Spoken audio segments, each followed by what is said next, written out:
Bonjour à tous et bienvenue dans ce nouvel épisode de Celeb Chat Podcast. Dans le sommaire du jour, le biopic de Johnny Hallyday se dévoile à Cannes.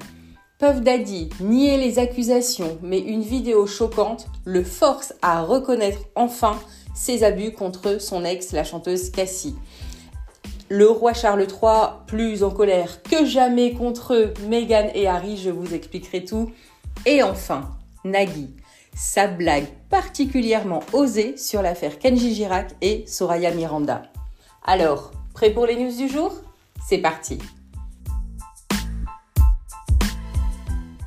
Le chanteur Johnny Hallyday va avoir droit à son biopic. C'est un film qui a été annoncé lors du Festival de Cannes et qui se situera dans les années 1990.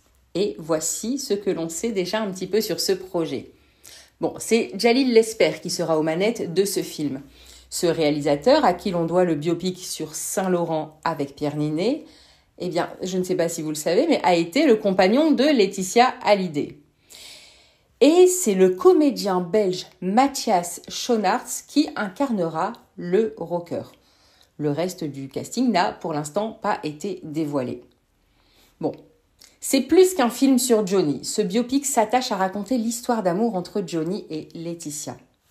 L'histoire commence en 1995, au moment de la rencontre entre Johnny et Laetitia à Miami. Entre eux, c'est le coup de foudre. Et très vite, il lui dit « Je veux qu'on vieillisse ensemble ». Bon, loin de l'image officielle et des photos sur papier glacé, le film évoque les démons du couple. Laetitia est anorexique, Johnny est ruiné et rongé par des problèmes avec l'alcool et la cocaïne. Dans une scène, Laetitia jette les sachets de cocaïne de Johnny dans la mer.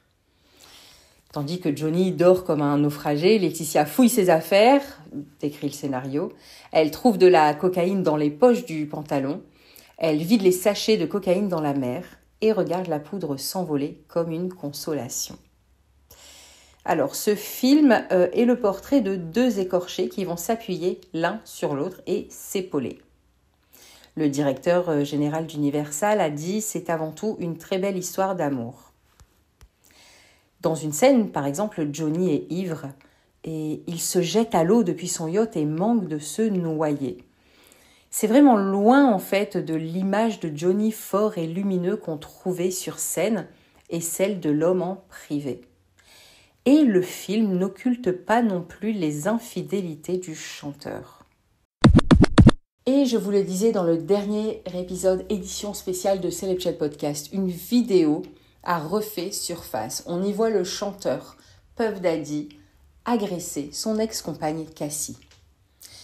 Depuis que son ex, la chanteuse Cassie, avait porté plainte pour abus sexuels, mais aussi abus physiques, P. Diddy niait les accusations. Mais cette vidéo choquante l'a forcé à reconnaître ses abus contre Cassie. En novembre dernier, il avait démenti avec force les accusations portées contre lui.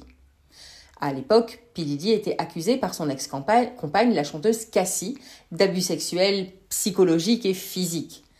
L'artiste, qui avait dans sa plainte détaillé les nombreux sévices dont elle disait avoir été victime durant ses années de relation avec le rappeur, avait fini par accepter un accord financier avec ce dernier.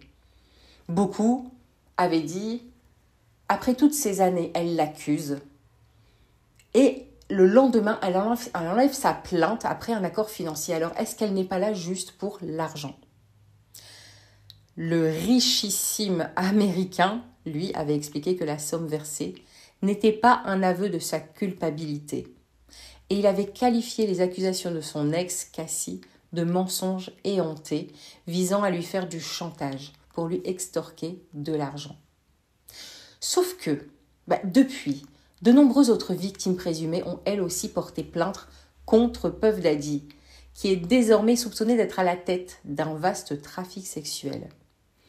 Et s'il n'est pour l'instant pas inculpé, eh bien l'étau se resserre autour de P. Diddy. Vendredi, comme je vous le disais, CNN a dévoilé une vidéo datant de 2016, dans laquelle le milliardaire est filmé en train de passer Cassie à tabac. Les images sont très choquantes. Elles sont prises par les caméras de surveillance d'un hôtel. Elles montrent la jeune femme tentant visiblement de fuir alors que le producteur Puff Daddy lui court après. Ne portant sur lui qu'une serviette de bain, il finit par l'attraper par les cheveux, la jette au sol, puis lui donne des coups de pied, avant de la tirer à l'intérieur de la chambre.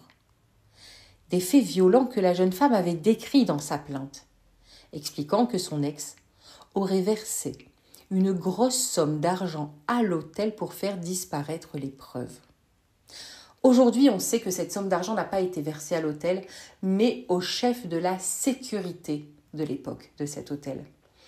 Puff Daddy lui avait versé 50 000 $ pour qu'il détruise toute preuve et lui donne la vidéo. Sauf que souvenez-vous, je vous en parlais dans un épisode précédent, une perquisition a eu lieu dans les 2 villas principales du rappeur Puff Daddy. Et c'est dans une de ces maisons que cette vidéo a été trouvée. Dans le document de Cassie, la chanteuse racontait que cette agression avait eu lieu en mars 2016 lorsque son compagnon, très intoxiqué, s'est mis à la frapper au visage. Cassie avait alors tenté de s'échapper lorsqu'il dormait. Mais il s'est réveillé et s'est mis à la suivre dans le couloir d'hôtel en lui hurlant dessus. Il l'a attrapée, a pris des vases et lui a jeté au visage alors qu'elle courait vers l'ascenseur. Et c'est un récit qui a donc été démenti en novembre par Puff Daddy. Mais dimanche, il n'a eu d'autre choix que de s'expliquer. Difficile, à présent, de nier les accusations. Dans une vidéo publiée sur Instagram, il déclare « Mon comportement dans cette vidéo est inexcusable. Je prends la responsabilité complète de mes actions. J'étais dégoûtée au moment de commettre cet acte. Je le suis encore aujourd'hui. Après cela, j'ai demandé à me faire aider. J'ai entamé une thérapie et je suis allée en cure de désintoxication. Je demande à Dieu de m'accorder sa miséricorde et sa grâce. Je suis tellement désolée. Je m'engage à être un homme meilleur chaque jour. Je ne demande pas pardon, je suis sincèrement désolée. » Bon, autant vous dire que ce sont des propos qui n'ont pas convaincu l'opinion publique. D'abord parce qu'il ne présente pas ses excuses directement à Cassie. Et puis ensuite parce que, comme l'a rappelé dimanche l'avocate de la victime, les déclarations de Puff Daddy s'adressent plus à lui-même qu'aux nombreuses personnes qu'il a blessées. Lorsque Cassie et d'autres femmes ont pris la parole, il a tout nié en bloc, suggérant qu'elle voulait de l'argent. Le fait qu'il ne présente ses excuses qu'une fois, que ses dénégations répétées se sont révélées fausses, montre son désespoir pathétique et personne ne se laissera influencer par ses paroles fallacieuses. Par ailleurs, sachez que P. Diddy ne risque rien pour cette agression. La police de Los Angeles a dit être au courant des images circulant, les qualifiant d'extrêmement choquantes et difficiles à regarder, mais a expliqué que si les faits remontent bien à 2016, il n'est plus possible de le poursuivre en raison du délai de prescription.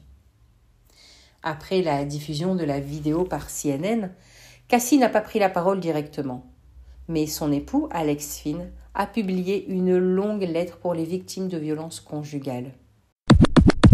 Ça faisait bien longtemps qu'on n'avait pas entendu parler de cette guerre qui agite la famille royale britannique.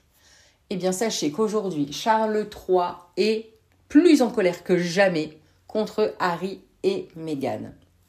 Le duc et la duchesse de Sussex se sont rendus au Nigeria du 10 au 13 mai pour un voyage de 3 jours dans le cadre de la promotion des Invictus Games.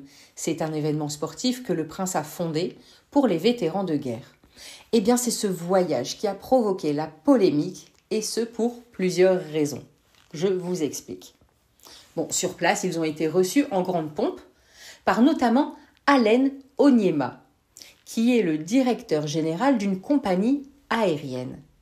Ce dernier a affrété des avions exclusivement et gratuitement pour le couple.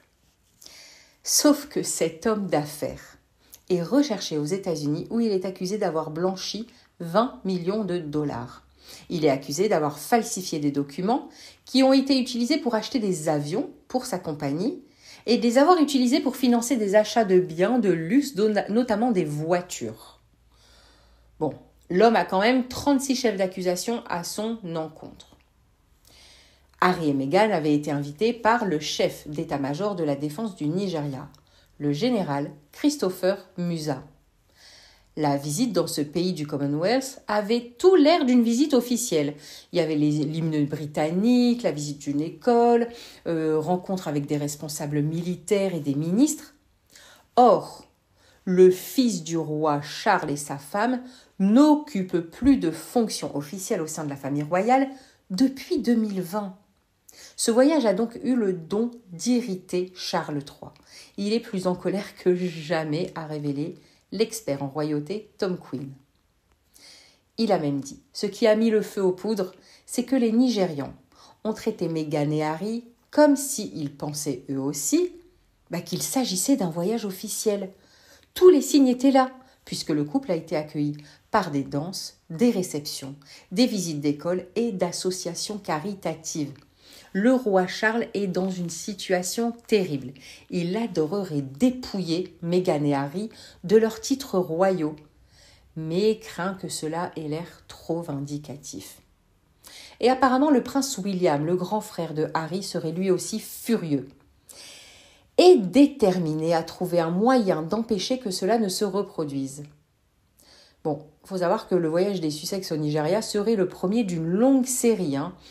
Pour Charles et William, c'est comme si Meghan et Harry disaient « Nous n'avons pas besoin de votre permission pour être des membres actifs de la famille royale. Nous le ferons à nos propres conditions. » Et enfin, comme je vous le disais, c'est Nagui qui s'est permis une blague particulièrement osée sur l'affaire Kenji Girac et Soraya Miranda. C'est lors d'un prime exceptionnel qui a eu lieu ce samedi 18 mai sur France 2 que l'animateur vedette de la chaîne animait son émission « N'oubliez pas les paroles ».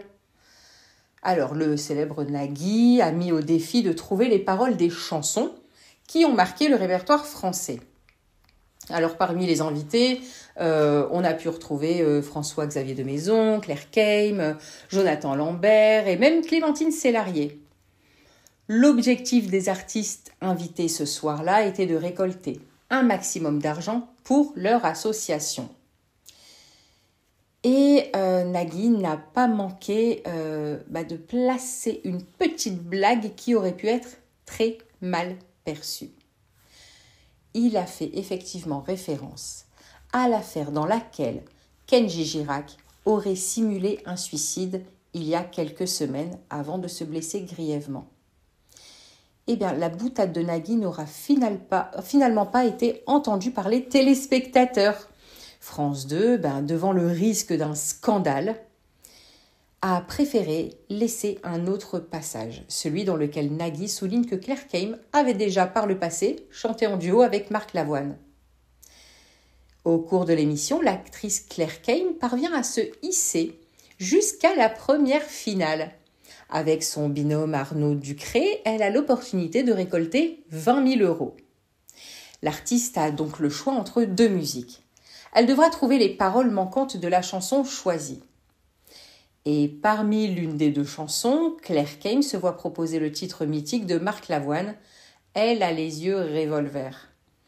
À ce moment-là, Nagui n'a pas manqué l'occasion de glisser une blague plus que douteuse. Il a dit « Kenji va nous faire un remake ».